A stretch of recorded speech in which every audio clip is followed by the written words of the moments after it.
Hey everybody, this is Russ from Retro Gamecore. So about 8 months ago, I started this channel focused primarily on retro handheld gaming devices. And before I started this YouTube channel, I didn't know anything about any of this stuff. But the thought occurred to me the other day that there are also people out there who are just now getting started into the world of retro handheld emulation. And so this video is for you. If you're on the fence about whether or not to invest in any of these devices, and you're not really sure which one to pick, my plan with this video is to walk you through my favorite discoveries that I've made over the past year or so. And I hope that by showing you a variety of devices and what they're all capable of, you're going to be able to make a more informed decision about which one is best for you. At the end of the day, each of these devices are kind of amazing in their own right, but at the same time, there's nothing like getting a device that's just a perfect match for you in your current situation. So I think we're going to have a lot of fun, and without any further delay, let's jump into it. Now, if you're new to the Retro Gamecore channel, there's two things you need to know. The first one is that you're going to see a lot of this green mat. This is what I use as my primary filming surface. And second, you will likely see an appearance of my cat in almost every one of my videos. And her name's Chicken and she's on my lap all the time. That's why you're going to see cat hair in a lot of my videos as well. It just kind of comes with the territory. Just roll with it. So before we start comparing devices, let me talk a little bit of what it's like to buy one of these things. The vast majority of these devices are manufactured and shipped out of China. And so because of that, the online marketplace of AliExpress is typically your best place to buy these devices. You're going to find the best prices here. Now it's kind of sketchy buying from this website sometimes, so make sure that you buy from the most top-rated stores. And I'll have links in the video description below of all the stores that I would recommend buying from. But to give you an example, here's a device here. It's relatively new and pretty popular. And you can see that it ships from either China, the United States, or Spain. But depending on where you ship it from, you may end up paying more. So for example, if we take the base model, we get it out of China, and then we just pick one of these base model colors, you can see it's only about $109. Now, if you were to buy the same console on Amazon.com, it's going to cost about $20 more. But there are definitely benefits from buying it from Amazon. Even though it costs $20 more, you're going to have prime shipping, as well as Amazon's return policy in case something goes wrong. So if you're worried about having to make a return or anything else like that, Amazon might be worth it just for that peace of mind. Okay, let's start looking at devices now. We're going to start with the cheaper devices and move our way up. Let's start with the PowKiddy V90. This costs about $40, and it has a clamshell design, much like the Game Boy Advance SP. I really like this device for a number of reasons. Number one is the fact that it has a USB-C charging port, as well as a volume wheel, which is really handy. And I love this clamshell design because it protects the screen as well. Now the buttons are kind of soft and mushy, but I kind of like it with this device, and they have nice stereo speakers on the front. For the most part, this device is primarily focused on 8-bit and 16-bit era, so you can play Game Boy games, Game Boy Advance games, Nintendo, Super Nintendo, Genesis, things like that. You can also play a good amount of PS1 games, although you will have to mess around with some of the settings to make sure they work optimally. Now, one of the most important things to me when it comes to devices like that is the user interface. How easy is it to get in and out of games? This is what it looks like on the PowKiddy V90. You basically tab through your different systems, and then you pick your game, and then they'll boot right up. And just like that, you're playing Barkley's Shut Up and Jam. So it's a relatively easy way to navigate through your systems and games, and I really appreciate that about this device as well. Overall, if you're looking for an entry device that's very portable, I don't think you can go wrong with the PowKiddy V90. It's only $40. Okay, so moving up slightly in price, this is a $50 device called the Anbernic RG300. Now there are multiple generations of this particular system, so make sure you buy the IPS version. This one also has a 3-inch display, same resolution, but it has this Game Boy form factor to it. It also has a volume wheel and USB-C charging. Now some of my favorite things about this RG300 are the D-pad and the buttons. The D-pad itself feels like an old NES style D-pad, and the buttons are really nice and solid. Now navigating this system is a little bit different. You basically will select your system through this menu here, and then you will pick your game. It's not the most intuitive or pretty way to find your games, but it works. Now, like the PowKiddy V90, this can play a smattering of PS1 games, but where it really shines are 8-bit and 16-bit systems as well. In general, I would say that these two systems in particular are really great for when you just want to pick up and play something for a few minutes. And this RG300 is actually my wife's primary gaming system. She loves to play Dr. Mario on this thing. She loves the rich and vibrant screen on the RG300, and she thinks it's super cute as well. Okay, now moving up a little bit on the totem pole, this is the RG350. This is a little bit customized. For example, these analog sticks are not the stock analog sticks. I added these myself. This device is about 1.5 years old now at this point, but this design has become iconic with the Anbernic brand. And it kind of has everything you need, 2 analog sticks, a D-pad, as well as face buttons. Now about 6 months after this one came out, the RG350P came out. Now this one has 2 analog sticks on the bottom, And these analog sticks have the same design as the Nintendo Switch. These also have excellent buttons as well as a really great D-pad. Now on the top part of these devices, it has two different USB-C ports. One is for charging and one is for peripherals.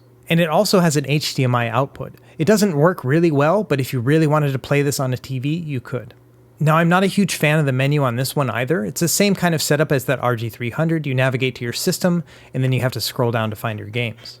Now the RG350 devices have a little bit more power behind them, so they can play 8-bit and 16-bit games no problem, and they can also play almost every PS1 game. Only very few of them have a little bit of slowdown.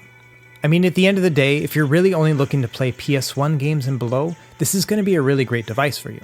Now, one of my main complaints about the RG350 devices is that they aren't very easy to just jump right into. There are different front ends you can install on this, but even setting up these front ends are not very easy. This is one called Simple Menu, which does allow you to navigate to your games and then boot right into them and then back into Simple Menu. But again, it's not a super simple process. Now the next upgrade on the 350 line is the RG350M. Now this costs $120, but it has this beautiful aluminum shell to it. It feels a lot like those aluminum MacBooks. It also has an upgraded high-resolution display of 640 by 480. But other than the screen in the case, it's the exact same device as the 350 and the 350p. The thing about these devices is if you're willing to try to do a little bit of tinkering and maybe try out some beta software, you are going to get rewarded. There are different things that you can do to make this device very powerful and good. And there's a new firmware that's in beta phase right now that does have very good performance. You can run a software on this called RetroArch, which will allow you to tweak all of your settings to your very specific parameters.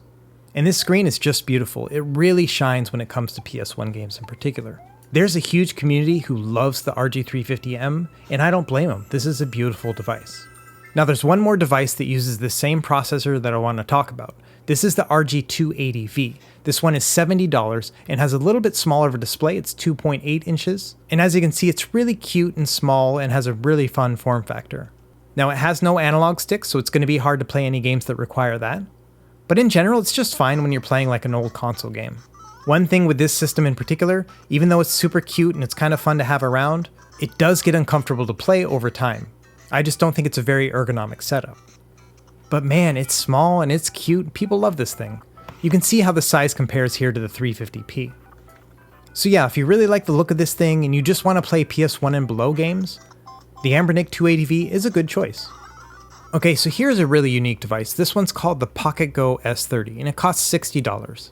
As you can see, it has a really neat design to it. It's kind of modeled after an old SNES controller. And a lot of people really love this thing when they first see it. It looks super cool. Now this device doesn't have the same level of build quality as the Anbernic devices, but it's still a pretty solid machine. I should mention that these colored buttons that are on the face here were custom made by an Etsy store called Sakura Retro Modding. Now believe it or not, I'm the one that actually designed the interface that you're seeing right here. This is a firmware called Simple 30. And you basically just navigate through your systems and then pick your games and then play them from there. Now one thing about this device is that it has a 3:2 aspect ratio. The other systems have a 4:3 aspect ratio, which is more like classic consoles, which means this one's a little bit wider and it has black bars on the sides of it. They're kind of minimal, so it probably won't bother you, but I wanted to point that out. You're going to see other systems later on in this video that have the same size screen. Now this device is quite a bit more powerful than the other ones we've seen in the video so far. This can play PS1 no problem, but it can also play a little bit of Nintendo 64, PSP, as well as Sega Dreamcast. Now those three systems I just mentioned, they don't play like super good or anything, but some games actually do play pretty well. You can see here Mario Kart 64 is actually playing at just about full speed. But if you play something like F-Zero X, you're definitely going to see the slowdown. This is playing at about 2/3 speed. Same thing with Dreamcast, most games are not going to run at full speed, and you may get some visual and audio glitches as well. And finally, PSP is kind of hard to emulate, and it doesn't run really well on this system either, but if you have like a specific puzzle game you want to play, that's probably going to play pretty easily. Now I mentioned this has a little bit wider of a screen, and what it actually is it's perfectly made for Game Boy Advance. So if you really love the Game Boy Advance system, this system and other systems that have a 3:2 aspect ratio screen are going to be perfect for this. But yeah, overall, this is a very simple system. I tried to keep the firmware super simple. You just navigate through your games, pick your games, and then just go from there. This is easily the most powerful system you can get for only $60. Okay, now let's check out some of the Android-based devices. This one's called the PowKiddy A19. There's also a very similar one called the Retroid Pocket 1. These range from about $70 to $80, and they have this 6-face button layout. This device uses a special operating system based off of Pandora's box, and it's kind of weird to navigate at first, but you can kind of figure it out. And this device has about the same level of performance as the last one we just saw. It can play some Nintendo 64, PSP, and Dreamcast games. Now, one unique thing about this device is it has a Wi-Fi chip, and it allows you to connect to its own game market. And within the game market, you can download all sorts of retro games. This is totally illegal, but if you don't want to take the time to try to figure out how to make your own game library and add them yourself, this could potentially be a viable option for you. I am kind of partial to this D-pad. I like it. It has a really good old school feel to it. But everything else is kind of awkward about it. It just feels like this big block. It's not very comfortable to hold. But games look pretty good on it, and it is pretty powerful. Now, the second Android device I want to show off is the Retroid Pocket 2. This one is $85. Now, I think this device has a lot of good with it, and a few things that are pretty bad about it too. The first thing I really like about it are these shoulder buttons. I love how they're just stacked and really comfortable. They're a lot like a Nintendo Switch. But on the right side, you can see it doesn't have an analog stick. It has this weird digital slider thing. I really hate the slider. And these face buttons are really small and clicky. They're not very comfortable to play with after a few minutes. Same thing with the D-pad. I've always found it very uncomfortable to use, and that prevents me from really enjoying this device. Now, this device can also boot into that Pandora's box menu we saw with the previous device, but it can also just run straight up Android 8. And that's what I'm running here. You can see I'm just starting up Android apps here and running my games from that. And the Android emulation on this device is very impressive. You can see here Nintendo 64 is playing at just about full speed, and this is a very difficult system to emulate. So if you really like Nintendo 64, this is a great $85 solution. And you can also load up all sorts of other apps from the Google Play Store. You can run RetroArch on it, you can stream games using AMD Link or Steam Link, things like that. And this will also play PSP, Dreamcast, and Nintendo DS fairly well. All in all, the fact that this is only $85 makes this device a really incredible value. But honestly, the suboptimal controls on this device kind of prevent me from really enjoying it. Okay, let's move on to a different chipset. This is the Anbernic RG351P and the RG351M. Now, these are some of the most popular devices you can find on the market today. It has the same style as the 350, but as you can see here, it's also missing an HDMI output, which is kind of a bummer. It has dual stereo speakers on the bottom, a nice volume wheel on the right, and the same trademark face buttons and D-pad that you find on other Anbernic devices. Now, the 351P comes out at about $95, but you can find sales here and there. But the 351M costs about $140. It's one of the most expensive devices you can find in this range. And this device also has that premium aluminum shell like the 350M, but it also has an internal Wi-Fi chip, which is really handy. Now, one of my favorite things about these devices are the user interfaces. Compared to other devices, these are a joy to navigate through. You basically just navigate through your systems, find your games, you can change your themes, like everything is just so customizable on this. Now, these devices also have that 3:2 aspect ratio, which means it's a little bit wider, ideal for Game Boy Advance, but not so much with some of the other classic consoles, so you will get a little bit of black bars on the left and right of the screen. Now, because these devices are so popular, there's a huge community behind them, which means there are a ton of options when it comes to different operating systems you can run on these devices, and also just a ton of developers have been involved in getting certain games playable on this device. If I scroll through my ports section, which has all of these games that are pre-configured for the device, you can find things like Half-Life and Minecraft, all 3 of the Quake games, more modern games like Shovel Knight, and even specific ports of Jedi Academy, Super Mario 64, and Undertale. There's just a lot of flexibility with this device that you can't find on other devices. It's really kind of exciting when you jump into this world. Now, personally, I think the RG351M has a very premium feel, but I'm actually not really sure that it's worth that extra cost just for a metal case and internal Wi-Fi. The RG351P is also capable of Wi-Fi. You're just going to need a USB-C to USB-A adapter and then a Wi-Fi adapter to plug into it. But once you plug this in, you're able to do things like online updates or even play classic games against your friends online.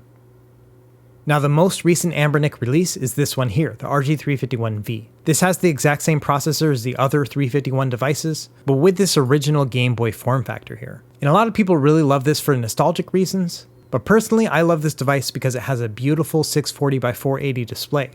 This is probably the highest quality LCD panel you can find on any of these devices.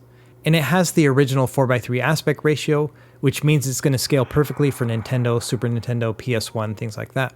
Now the premier color that they're using with this device is this wood grain here, which isn't actually made out of wood, it's just plastic that's painted like wood, but they have other colors available like this gray one that I have here. Also, just a quick note here, these are also modified buttons from the Sakura Retro Modding Etsy store. When you buy the device, it's going to come with these black buttons instead.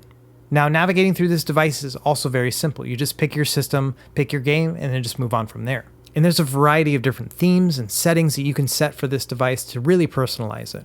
It's going to cut through your 8-bit and 16-bit systems no problem, and this processor can run PS1 games perfectly.